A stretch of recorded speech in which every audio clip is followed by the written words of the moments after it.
All right, welcome back to the Ready State. Sean McBride here. We're working with an athlete who has a hamstring tendinopathy, and this is an athlete who has a lot of mobility. So one of the things we're thinking about is as we're loading, we want to avoid slack and then a sudden jerk into that hamstring system. One of the movements that we love is the rowing machine, but it's very easy as we return to just sort of let everything go, and then there's this very sudden high force, high velocity reloading of the system as we drive back into it.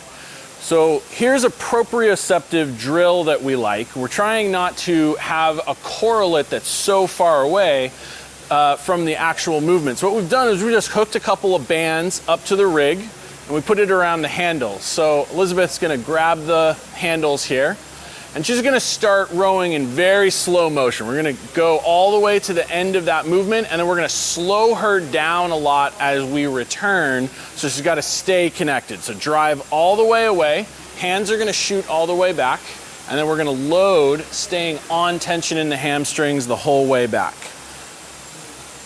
And what this does is automatically you start to see she lengthens her leg drive because it's a lot of resistance she's working against. And with this really high proprioceptive feedback, she can't just let this go. She'll get shot to the other side of the rig if she lets that go. So what we'll do is do this for 5, 10 calories, 100, 150 meters, a minute. We're just trying to add this proprioceptive feedback. That's the easy version of this.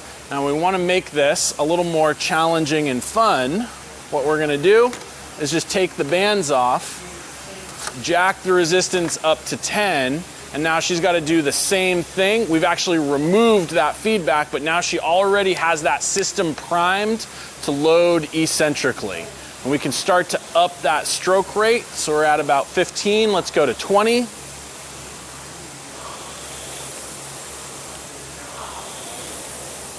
Stay engaged, take that breath on the way back. And as we make this a little easier, or more difficult I should say, we're gonna decrease the resistance. She's gonna be able to go faster, but we're gonna maintain that feeling of staying connected and reloading. You see a nice, smooth initiation. There's no sudden jerk or flinch as she restarts that drive.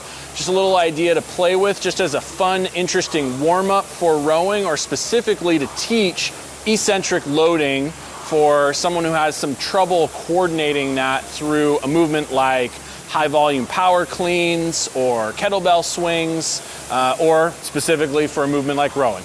Thanks, guys.